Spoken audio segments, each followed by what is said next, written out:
Assalamualaikum warahmatullahi wabarakatuh. Alhamdulillah, kalimat suci, kalimat mulia selalu terucapkan di lisan orang-orang yang menjaga kesucian dan hubungannya dengan Sang Pencipta Allah. Dengan penuh keyakinan bahwasanya kalimat ini adalah kalimat penghubung antara seorang hamba dengan Tuhannya, yang dihitung juga sebagai kalimat syukur dan berterima kasih. Sehingga dengan itu Sang Pencipta Allah akan memberikan dan memenuhi semua kebutuhan sang hamba tersebut. Maka jadilah orang yang selalu mengucapkan kalimat Alhamdulillah ini. Selanjutnya kita panjatkan salam hormat kita kepada orang yang telah membawa kepada kita hukum halal haramnya Allah. Manusia yang telah menghabiskan umurnya untuk mengemban amanah yang telah Allah pikulkan di pundaknya, dan semua sudah disampaikan sampai sebelum beliau meninggal dunia. Sebagai bentuk penghargaan, Allah subhanahu wa ta'ala memerintahkan seluruh orang beriman untuk mengucapkan salam hormat kepadanya dan diberikan imbalan yang sangat besar. Dengan satu kali salam hormat kepada manusia terbaik ini akan dibalas dengan 10 kali rahmat, dan rahmat Allah meliputi segala sesuatunya, pemenuhan kebutuhan, pengampunan dosa, solusi dari permasalahan, semua masuk dalam lingkup rahmat Allah subhanahu wa ta'ala. Maka sangat wajar setelah memuji Allah Alhamdulillah kalau kita selalu mengucapkan salawat dan taslim kepada Nabi besar Muhammad sallallahu alaihi wa ala alihi wa sahbihi wasallam. Berita gembira ikhwat dan akhwat sekalian, Allah meluangkan waktu buat kita pada malam ini bisa hadiri majlis ilmu. Majlis yang dihadiri oleh para malaikat, majlis yang Allah turunkan padanya ketentraman jiwa, dan kita bisa rasakan semua itu penuh dengan penyampaian dan himbauan apa yang Sang Pencipta Tuhan kita inginkan, sehingga kita punya panduan hidup. Di satu sisi, berapa banyak umat Islam justru yang lalai. Mereka mengisi waktu mereka dengan maksiat kepada Allah subhanahu wa ta'ala. Maka ini sebuah nikmat yang harus kita syukuri. Karena kalau Allah mencintai seorang hamba, Allah akan mudahkan dia untuk beribadah. Allah mudahkan dia untuk bertaubat, mengisi amal-amal atau waktu-waktunya dengan amal-amal saleh. Ini termasuk diantaranya. Kita akan bahas insya Allah pada malam ini salah satu dosa besar berhubungan dengan masalah takdir, yaitu menolak takdir Allah. Saudaraku siman, dalam pembukaannya saya ingin jelaskan dulu. Dalam kehidupan ini sudah menjadi sunnatullah, Allah ciptakan semua itu berpasang-pasangan. Ada laki-laki, ada perempuan, ya. Ada kaya, ada miskin, ada muda, ada tua, ada hidup, ada mati, ada lapar, ada kenyang, ada sakit, ada sehat. Ini semua sunnatullah. Sebagaimana juga ada nikmat, ada cobaan, ada dunia, ada akhirat, ada surga dan neraka. Itu adalah sunnatullah. Kita kalau faham ini adalah sebuah sistem yang sudah Allah buat, kita akan mudah melalui kehidupan ini. Kenapa banyak orang di saat masa tuanya masuk, dia nggak bisa terima? Karena dia tidak faham tentang sistem ini. Dia selalu memaksakan diri seakan-akan dia muda, padahal sebenarnya mungkin sudah tidak layak tampil seperti masa mudanya dulu. Di umur 70 tahun, 80 tahun, dia mau tampil seperti apa? Dia mau samakan dengan anak umur 20 tahun, 30 tahun? Tidak mungkin. Sunnatullah, orang yang muda lebih kuat daripada orang yang tua, itu sudah umum. Kalau kita faham ternyata memang ada fase-fase itu, maka kita bisa menerima pada saat tua, ya sudah, memang saya sudah tua, selesai. Sederhana. Di saat kita sakit, kita bisa menerima, memang ini pasangan. Sebagaimana kita sehat, akan ada sakit. Tidak ada orang semasa hidupnya nggak pernah sakit. Ada orang di sini nggak pernah sakit? Coba angkat tangan. Saya mau kasih mikrofon biar cerita dia. Saya 40 tahun nggak pernah sakit. Oh, masya Allah. Nggak pernah flu, nggak pernah demam, nggak pernah sakit gigi, nggak pernah sakit kepala, nggak pernah keselio. Siapa? Ada nggak? Nanti kita siapin hadiah yang besar. Sunnatullah. Kalau antum fahamin adalah sebuah sistem yang Allah sudah ciptakan. Di saat sakit kita santai saja, kita bisa terima. Nah, itulah Allah berikan untuk mengimbangi ini, sunnatullah ini, Allah berikan kita perangkat. Di saat nikmat ada, bersyukur. Di saat cobaan ada, bersabar. Ada orang, kalau nikmat ada bersyukur, tapi ada cobaan berkeluh kesah. Ini belum menyempurnakan imannya. Syukur sama sabar, dua sayap kehidupan yang harus berimbang. Tidak boleh tidak berimbang. Kalau nikmat ada kita bersyukur, kemudian ada cobaan kita tidak bersabar, maka seperti pesawat lagi oleng, nggak berimbang. Begitu pula sebaliknya, ada orang pada saat diuji dia sabar, miskin, penyakit dia sabar, nggak banyak keluh kesah. Tapi begitu Allah sembuhkan, Allah kasih kekayaan, sombong. Ini juga nggak berimbang. Harusnya dia bersyukur di sini. Ini harus berimbang, dua sayap kehidupan. Itulah yang Nabi SAW rangkumkan dalam sebuah hadis, ajaban li amri mu'min. Sungguh mengagumkan perkara orang-orang beriman. Wala yakunu dzalika illa li mu'min, dan itu tidak mungkin dimiliki kecuali orang-orang beriman. Idza sabahu sarra syakar. Kalau Allah berikan nikmat, dia selalu bersyukur. Wa in asabahu dharra sabar. Kalau diberikan cobaan, dia bersabar. Berarti syukur sama sabar ini partner, nggak boleh dipisahkan. Jangan nikmat ada kita bersyukur, cobaan ada kita berkeluh kesah. Jangan juga ada cobaan kita bersabar, pada saat diberikan nikmat kita malah kufur. Ini nggak boleh. Nah, itu kurang lebih landasan bahasan kita pada malam ini. Bahwasanya kalau sedang datang cobaan, wajib sabar dan menerima. Kapan seseorang di antara kita tidak bisa menerima keputusan Allah itu, dia masuk dalam kategori dosa. Bisa difahami ini? Baik. Kita lihat bagaimana Syekh Muhammad rahimahullah, nanti akan lebih jelas dengan dalil-dalil, contoh-contoh dan perkataan para salaf. Insya Allah. Beliau mengatakan bab as-sakhtu, atau bab kemarahan. Maksudnya adalah marah dan memungkiri keputusan Allah pada saat datang ujian kepadanya. Dia tidak bisa terima. Kita dengarkan misalnya. Beliau mengangkat dalil pertama surah At-Taghabun ayat 11. Di sini potongan ayat, wa may yu'min billahi yahdi qalbah. Barang siapa yang beriman kepada Allah, niscaya dia akan memberikan petunjuk kepada hatinya. Apa maknanya? Petunjuk kepada hatinya, petunjuk apa?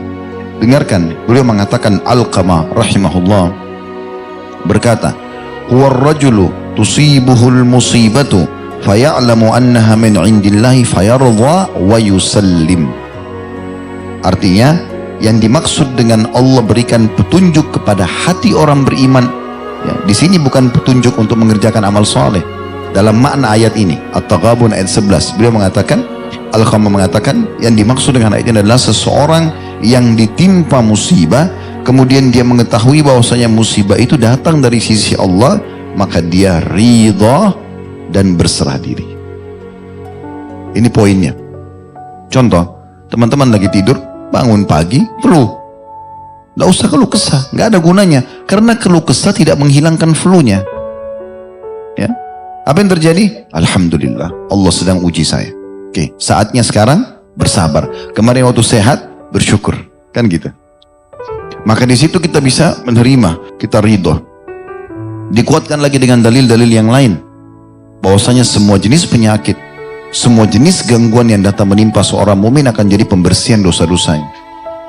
Ada beberapa dosa teman-teman tidak cukup dengan istighfar kita. Allah datangkan ujian kepadanya untuk membersihkan dosa-dosa tersebut. Penyakit kah, gangguan orang kah, orang utang tidak bayarlah. Ada saja, tanpa sebab kita digibah, difitnah. Mungkin ada orang sampai tingkat disakiti. Bukankah Nabi SAW dilempari kotoran unta? Bukankah Nabi SAW dilemparin batu? Bukankah Nabi SAW dikatakan penyihir? Sampai Nabi SAW mengatakan, siapapun di antara kalian tertimpa musibah, ingat musibahku, maka akan meringankan musibah dia. Artinya beliau saja utusan Allah, dijaga oleh para malaikat, Allah awasin langsung, masih dilempari kotoran, masih dikatakan penyihir. Ada ujian. Meninggal istrinya di masa hidupnya, SAW. Meninggal anak-anaknya di masa hidup beliau. 3 anak laki-laki kesayangannya, Qasim, Abdullah, ya, kemudian Ibrahim, meninggal semua, masih kecil. Beliau berharap ada keturunan dari laki-lakinya, meninggal. Di masa hidupnya meninggal 3 anak perempuannya sekaligus, Ruqayyah, Ummu Kalsum, dan Zainab, meninggal semua. Yang hidup cuma Fatimah, meninggal semua. Cucunya Umamah meninggal di masa hidup beliau. Ujian-ujian datang.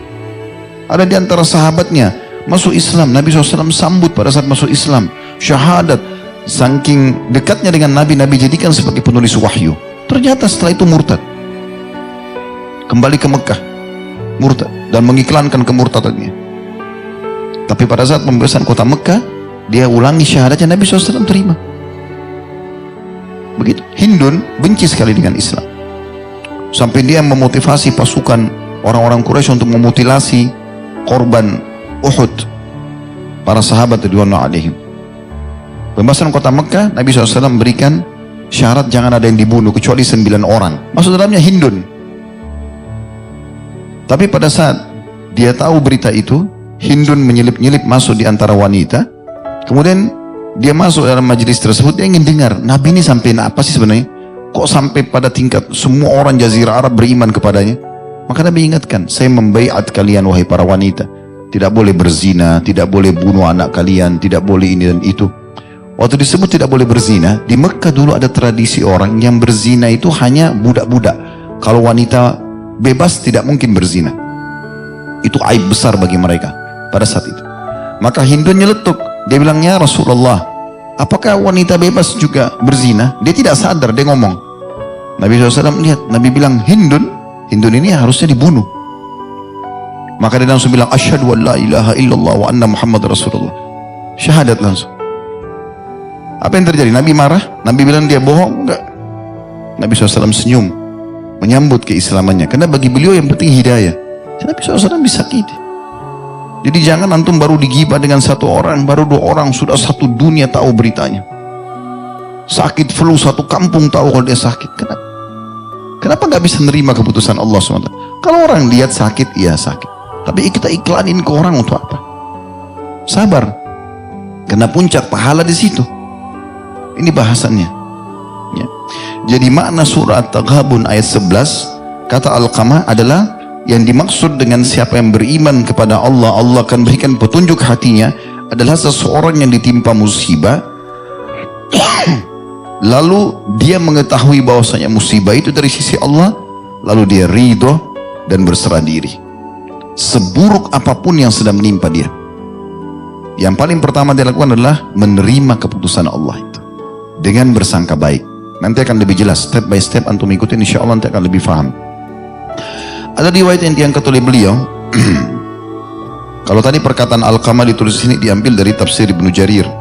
Dalam tafsirnya jadi 28 ayat halaman 123. Dari Anas radhiyallahu anhu hadisnya, dia berkata, Rasulullah SAW bersabda, Innallaha idza habba qauman ibtalahum, faman radiya falahu ridha, wa man sakhita fa alaihi sakhtu. Rawahu Tirmidzi wa hassanahu. Sesungguhnya Allah bila mencintai satu kaum, maka Allah akan menguji mereka. Allah datangkan penyakit, gangguan orang. Bayangkan ya, kalau Allah cinta pada satu kaum, Allah datangkan ujian. Nanti kita jelaskan apa hikmahnya. Sesungguhnya jika Allah mencintai satu kaum, maka Allah menguji mereka. Barang siapa yang ridho dengan ujian itu, tadi bangun tidur sakit, ya, jalan lagi ke seleo, digibah oleh orang, difitnah oleh orang, ada yang curi uangnya dan segala macam. Dia ridho, ya sudah, ini berarti keputusan Allah SWT. Sambil ikhtiar tentunya, tapi dia menerima itu keputusan Allah. Maka baginya ridho, Allah akan ridho dengan dia, maksudnya Allah akan berikan dia jalan keluar, Allah akan berikan gantinya. Dan ini saksi bahasannya, dan siapa yang marah, maka baginya murkah. Marah, nggak bisa terima. Kok saya sakit sih? Kok hujan sih? Kok macet sih? Semuanya keluhan. Loh sekarang kalau dia ucapin begitu memang hilang tiba-tiba? Kan tidak mungkin. Kok bisa sendal saya dicuri, terus dengan dia ucapin itu sendalnya kembali? Kan tidak. Ujian sedang datang. Ingat, passwordnya sabar. Sebagaimana kalau nikmat ada, bersyukur. Makin jelas ya.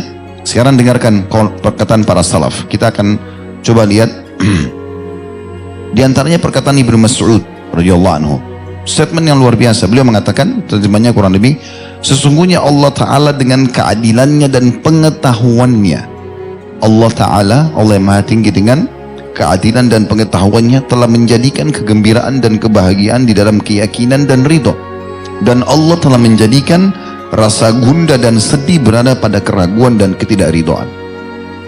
Saya ulangi lagi, Allah dengan keadilan dan pengetahuannya telah menjadikan kegembiraan dan kebahagiaan dalam keyakinan dan ridho. Artinya kalau antum diuji sakit, diganggu orang, antum bisa menerima, Allah akan buat antum gembira dalam hidup. Karena antum meridho menerima itu. Tapi ingat ya, keridhaan dalam permasalahan seperti ini tetap ikhtiar. Sakit berobat, bukan berarti udahlah ini keputusan Allah sudah, saya sabar tidur aja, sembuh ya sembuh, nggak sembuh ya sudah. Enggak, bukan begitu. Ya. Nabi SAW mengatakan Allah tidak turunkan penyakit kecuali Allah datangkan obat bersamanya. Maka berobatlah wahai hamba-hamba Allah. Nabi SAW suruh berobat. Nabi SAW dijanjikan akan menguasai Khaybar pada saat pulang dari kesepakatan Hudaybiyah. Tapi Nabi SAW bukan duduk manis di Madinah, tiba-tiba orang Khaybar menyerahkan diri. Tidak, beliau bentuk pasukan, beliau datang mengepung sampai 40 hari lebih. Kelingking beliau kena anak panah Yahudi, ada beberapa sahabat yang jadi korban, gitu kan. Baru beliau menembusnya, ada ikhtiar. Tapi yang sedang kita bahas garis bawah adalah awal datang cobaan tersebut, terima dulu. Sebagaimana kalau nikmat ada kita terima. Ini ciri khasnya orang Islam, ini ciri khas orang mukmin. Abu Muawiyah al-Aswar mengomentari firman Allah Subhanahu wa taala dalam surah An-Nahl, surah nomor 16 ayat 97, yang kurang lebih terjemahannya, maka sungguhnya akan kami berikan kepadanya kehidupan yang baik. Ini ayat yang bagus tentang orang-orang beriman ya. Saya coba bacakan lengkap ayatnya. Man 'amila shalihan min dzakarin aw untha wa huwa mu'minun falanuhyiyannahu hayatan thayyibah wa lanajziyannahum ajrahum bi ahsani ma kanu ya'malun. Barang siapa yang mengerjakan amal saleh, semua ketaatan yang Allah perintahkan, baik laki-laki maupun perempuan dalam keadaan dia beriman. Syaratnya itu iman, dan amal soleh harus diikuti dengan iman. Kalau tanpa iman tidak diterima. Maka sungguhnya akan kami berikan kepadanya kehidupan yang baik, dan sungguhnya akan kami beri balasan kepada mereka dengan pahala yang lebih baik dari apa yang telah mereka kerjakan. Garis bawahi di sini firman Allah Subhanahu wa taala tentang potongan, maka sungguhnya akan kami berikan kepadanya kehidupan yang baik. Orang yang beramal saleh dan beriman akan diberikan kehidupan yang baik, hayatan thayyibah. Apa yang dimaksud di sini? Kata Abu Muawiyah al-Aswar rahimahullah, beliau mengatakan yang dimaksud dengan ayat ini adalah ridho dan rasa qanaah, menerima apapun keputusan Allah. Itu yang dimaksud dengan kehidupan yang bagus atau baik. Artinya kalau sedang ada nikmat dia bersyukur, sedang ada cobaan dia bersabar. Nah itu berarti dia diberikan kehidupan yang baik.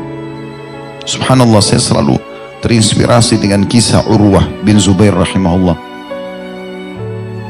Beliau anaknya Zubair bin Awam, sahabat Nabi yang mulia, salah satu dari 10 yang jamin surga. Ini Urwah ulamanya tabi'in.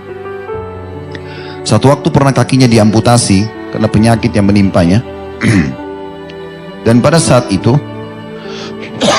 bersamaan dengan anak pertamanya laki-laki yang dia persiapkan untuk menggantikan dia menjadi ulama, hafal Al-Quran, hafal banyak hadis, meninggal juga.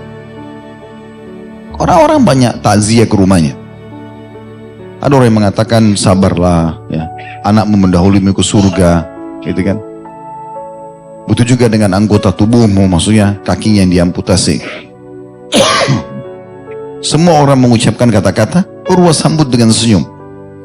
Terakhir setelah tamunya semua duduk, dia mengatakan, Alhamdulillah yang telah mengambil satu kakiku dan membiarkan kedua tangan dan satu kaki lagi. Artinya satu diambil masih ada 3. Coba bagaimana mereka memandangnya. Dia bisa bilang Alhamdulillah, kakinya hilang loh ya. Ini bukan kuku copot, bukan baju hilang, bukan cuma pulpen hilang, kakinya diamputasi, gak bisa jalan lagi. Zaman dulu gak ada kaki palsu. Tapi dia bisa bilang Alhamdulillah yang telah mengambil satu kakiku dan membiarkan 3, 2 tangan dengan 1 kaki.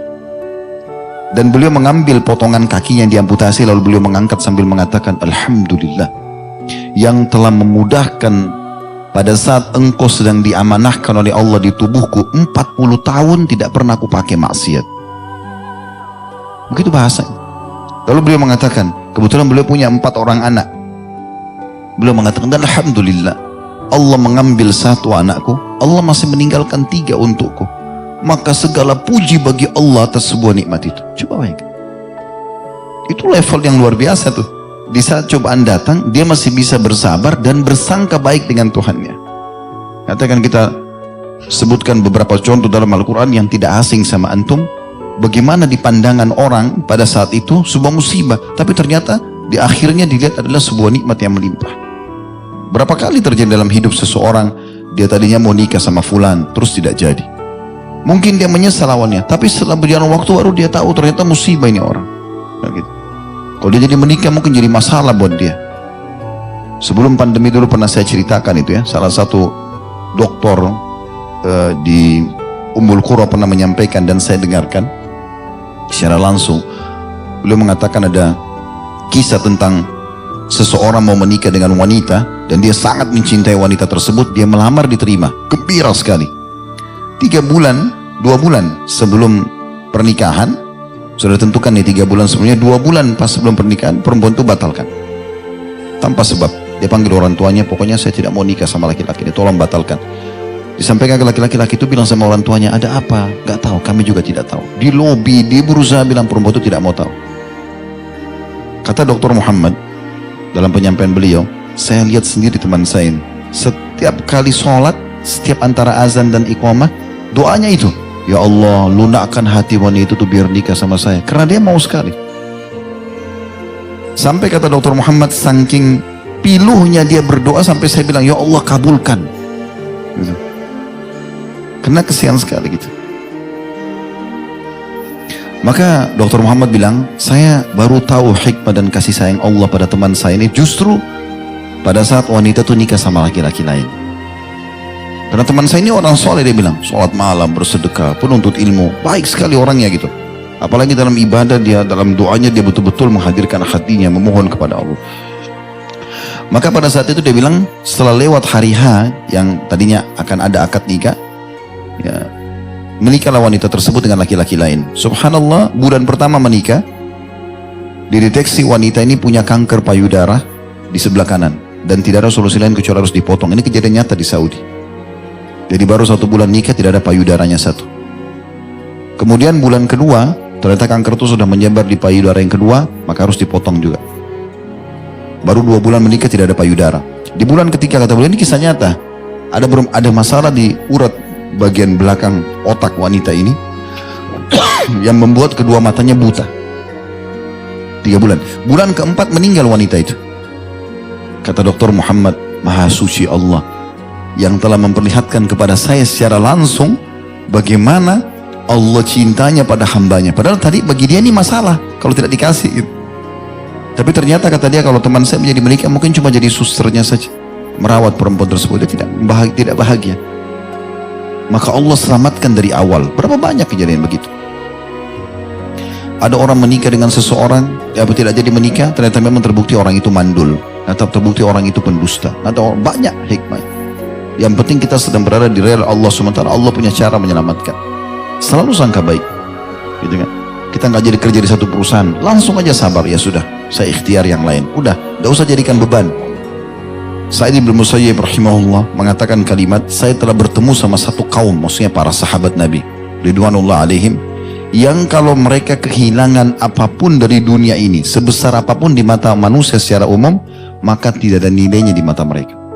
Kehilangan harta, tidak jadi menikah sama si fulan atau fulana, tidak jadi bekerja, pokoknya semua urusan dunia tidak ada artinya bagi mereka.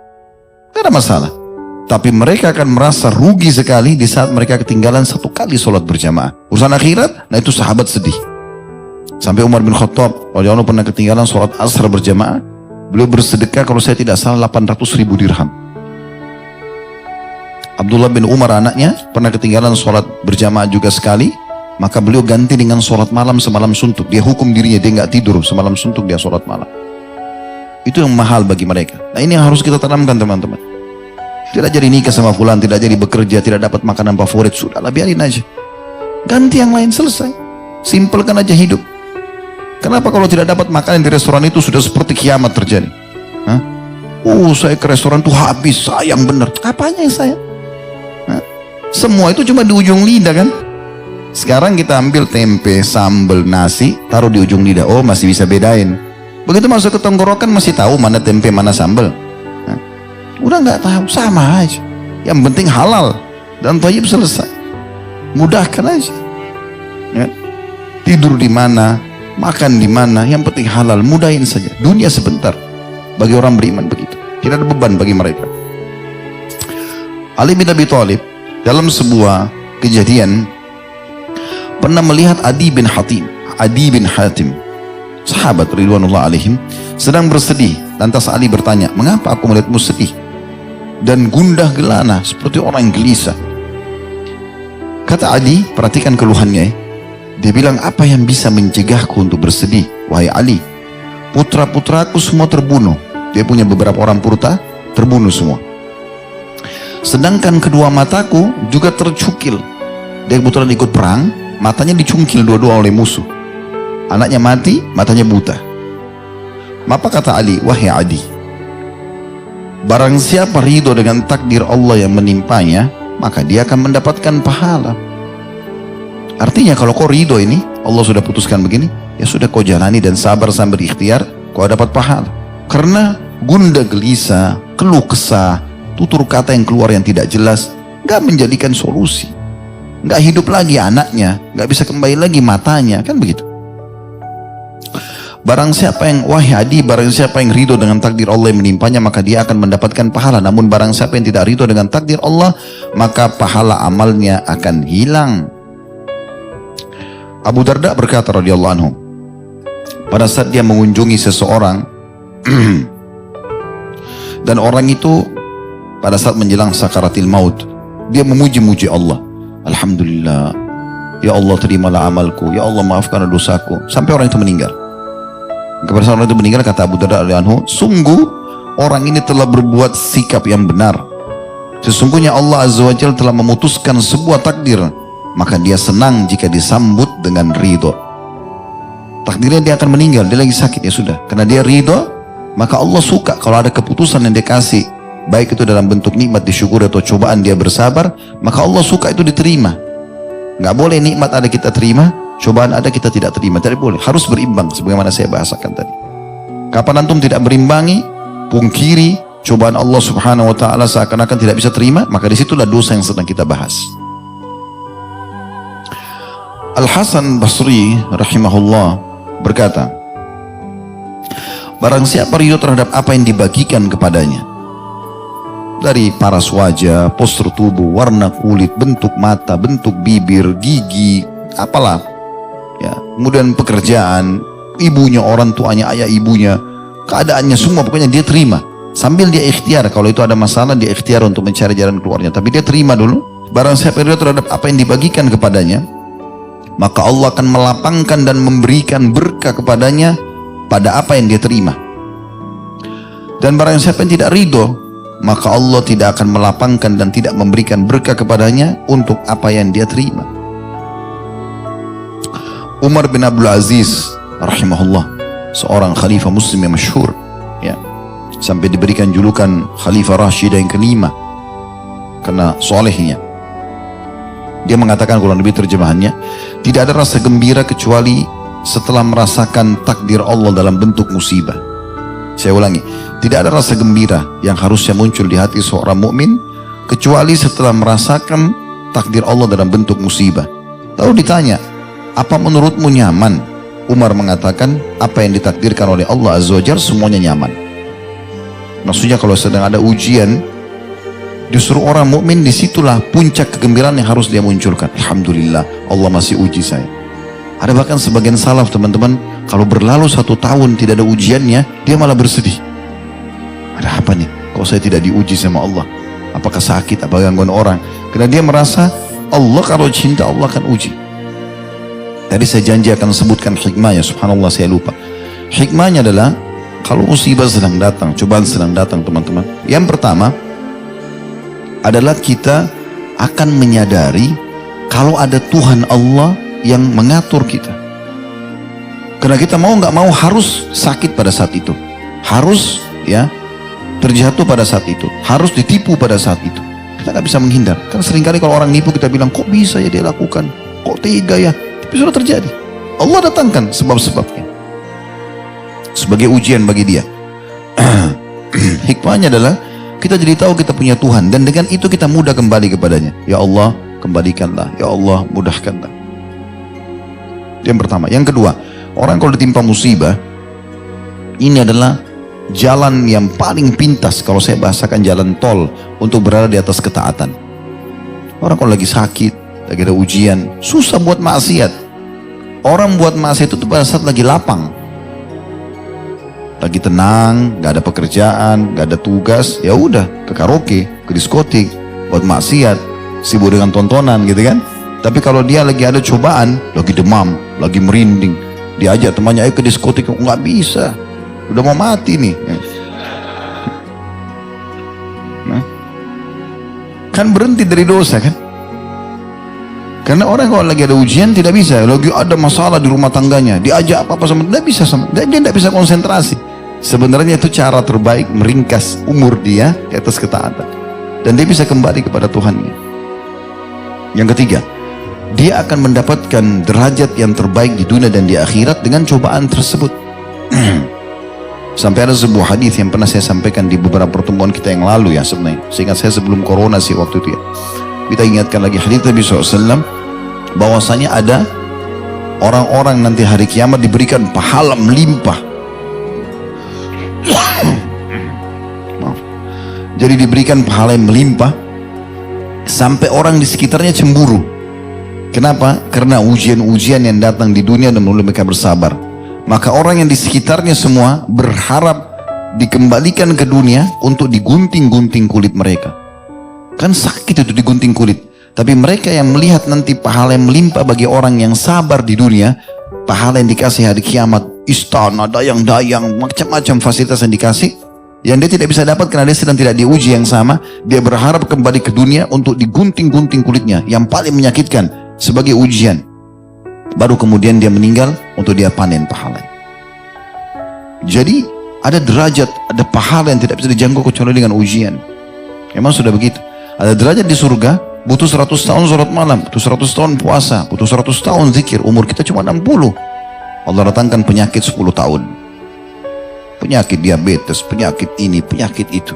Saya pernah duduk dengan seseorang sudah tua, sepuh di pengajian datang. Lalu dia mengatakan, Ustaz, saya ini punya penyakit ini, punya penyakit itu, saya lagi ke Jakarta nih, dari Semarang, dari mana gitu, saya mau berobat di Jakarta, dia bilang. Tapi saya lihat dengan mata kepala saya, orang ini sehat. Maksudnya betul ada keluhannya. Tapi di situ di pengajian makan, minum, ketawa-ketawa ngobrol sama orang. Berarti ada ujian, tapi ada nikmat yang sedang berada sama dia. Tapi kadang-kadang orang itu lupa. Dia lupa nikmatnya, dia lihat sisi masalahnya. Lalu dia keluh kesah sama manusia. Tidak bisa menerima keputusan Allah. Abdul Wahid bin Zaid rahimahullah berkata, ridho itu merupakan pintu Allah yang paling agung. Ridho terhadap keputusan Allah, cobaan Allah adalah pintu Allah yang paling agung. Jadi pintu untuk meminta balasan dari Allah, solusi dari Allah, justru pada saat kita ridho dengan ujiannya. Saya ulangi, ridho itu adalah merupakan pintu Allah yang paling agung, surga dunia dan waktu istirahat bagi orang-orang yang ahli ibadah. Sebagian ulama juga mengatakan, di akhirat Allah Ta'ala tidak akan melihat derajat lebih tinggi daripada derajat yang dimiliki oleh orang-orang ridho. Barang siapa yang telah diberikan sifat ridho, maka sesungguhnya dia telah mencapai derajat yang paling utama. Yang paling utama. Ya.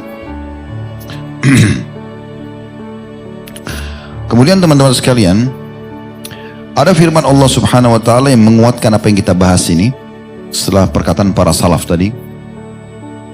Kadang-kadang di mata kita itu buruk tapi baik di sisi Allah SWT. Kadang-kadang baik di mata kita, buruk di sisi Allah SWT. Tergantung bagaimana caranya Allah yang memandangnya. Kita tinggal tahu menerimanya dan bersangka baik dengan Allah. Yaitu firman Allah dalam surah Al-Baqarah ayat 216.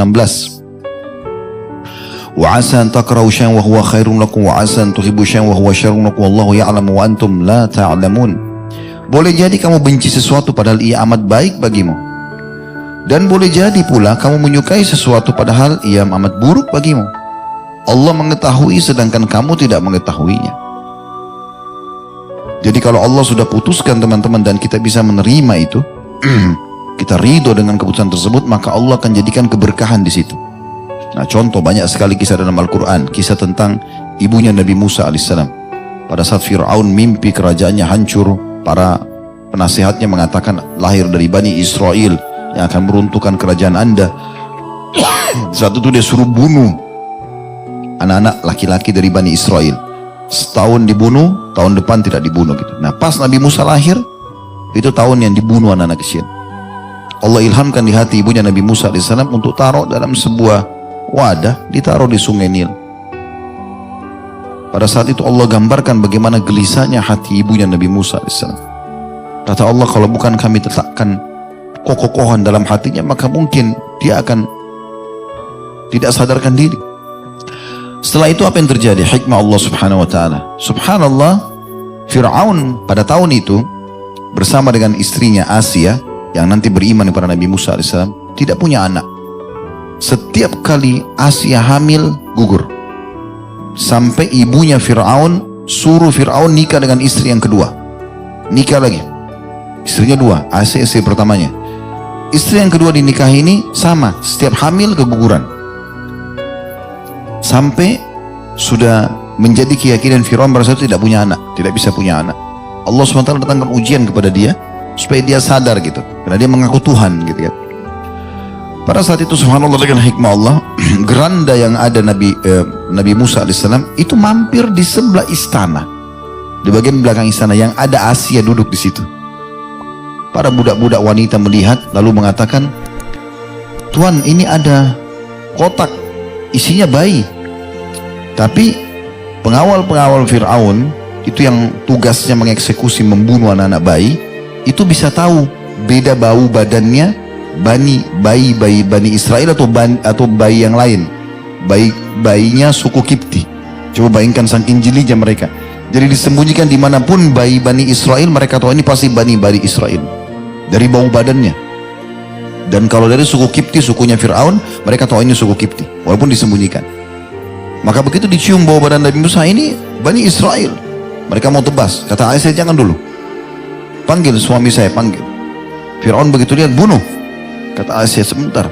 Kita sudah lama menikah, nggak punya anak. Istri keduamu juga nggak punya anak. Ini tiba-tiba anak ini datang. Kalau kita minta ke Bani Israel, belum tentu kita dikasih. Kenapa kita nggak angkat jadi anak? Akhirnya Fir'aun terima. Tumbuh besar Nabi Musa di istana. Ya. Sampai tidak mau menyusui kecuali oleh sama ibunya. Asia gelisah sampai akhirnya ibunya tawarkan diri, ibunya susui sampai tumbuh besar dan nanti akhirnya ketahuan. Tapi hikmahnya luar biasa. Hanya Nabi Musa tinggal di istana itu. Bagaimana kisah anak kecil yang dibunuh oleh Nabi Khidir? Surah Kahfi antum selalu baca malam Jumat atau hari Jumat. Selalu diulang-ulangi. Nabi Musa minta belajar kepada Nabi Khidir karena dia pernah bilang, tidak ada orang di muka bumi Allah yang paling pintar mengalahkan saya. Kata Jibril AS pada saat datang, hai Musa, Allah berfirman kalau ada yang lebih pintar daripada kamu, datanglah ke sini, dan ke situ dikasih isyarat tentang tempatnya Nabi Khidir. Pergilah Nabi Musa ke sana, lalu kemudian dia ingin belajar. Nabi Khidir mengatakan syaratnya ada satu, jangan kau tanya apapun yang saya kerjakan. Nah, di antara yang dilakukan adalah yang pertama jebolin kapal, terus yang kedua membunuh anak kecil. Nah, waktu bunuh anak kecil belum balik, kan tidak masuk akal. Tapi Nabi Khidir gak banyak bicara, langsung bunuh, selesai. Nabi Musa pungkiri. Sudah, Nabi Khidir mengatakan, kan sudah saya bilang jangan tanya. Kalau kau nanya berarti berhenti nih. Baik, saya tidak akan bertanya lagi. Kejadian yang ketiga, masuk ke satu negeri, satu kampung, ada tembok mau rubuh, kemudian mau diperbaikin oleh Nabi Khidir. Nabi Musa mengatakan dia tidak tegur, cuma kasih masukan. Dia mengatakan, kan penduduk negeri ini tidak terima kita sebagai tamu. Kalau kau perbaikin tembok ini, mintalah supaya kita diberikan izin untuk tinggal di sini. Maka Nabi Khidir mengatakan, mulai sekarang kita pisah, gak bisa lagi. Karena kau bertanya belum saya jelaskan syarat belajar itu. Dengarin dulu semua, nanti saya akan jelaskan. Maka baru dijelaskan. Kalau kapal yang saya bolongin itu karena di situ ada raja-raja yang memang selalu mengambil kapal-kapal yang bagus. Kalau saya bolongin sedikit, dia lihat ada cacatnya, dia tidak akan ambil. Nelayan-nelayan ini kesian. Allah yang suruh itu, bukan saya. Nabi Musa tadi tidak paham. Kemudian anak kecil yang saya bunuh, karena anak kecil ini nanti kalau dia besar dia akan ajak orang tuanya kufur. Sementara ibu bapaknya orang saleh. Maka Allah perintahkan saya membunuhnya. Saya tidak berdosa karena Allah yang suruh anak kecil ini meninggal belum balik dan ayah ibunya akan digantikan anak yang saleh. Kalau tembok itu saya tidak minta balasan karena memang Allah yang suruh di bawah tembok itu ayah anak. Tembok itu pemiliknya anak yatim. Ayahnya waktu meninggal menanamkan harta di situ buat mereka. Jadi saya perbaikin tuh jangan sampai tembok itu rubuh, masyarakat berebut harta karun itu. Nanti kalau mereka sudah balik, baru Allah rubuhkan, mereka akan ambil hak mereka. Jadi hikmah-hikmah yang luar biasa terjadi di situ. Banyak sekali terjadi. Nah ini, dan ada sekian banyak kisah teman-teman sekalian berhubungan dengan masalah-masalah hal ini. Tapi ketahuilah, semua itu pasti dengan hikmah Allah subhanahu wa ta'ala, tinggal bagaimana kita bisa menerimanya. Allahu a'lam. Baik teman-teman sekalian, ini bahasan kita. Semoga insya Allah bisa diambil manfaat darinya. Dan sekali lagi mungkin kita ada libur 2 kali pertemuan insya Allah. Saya harap teman-teman tetap semangat. Jangan kendor ya. Insya Allah di akhir bulan kita ketemu lagi. Subhanakallah wa bihamdika. Asyhadu an la ilaha illa anta astaghfiruka wa atubu ilaik. Wassalamualaikum warahmatullahi wabarakatuh.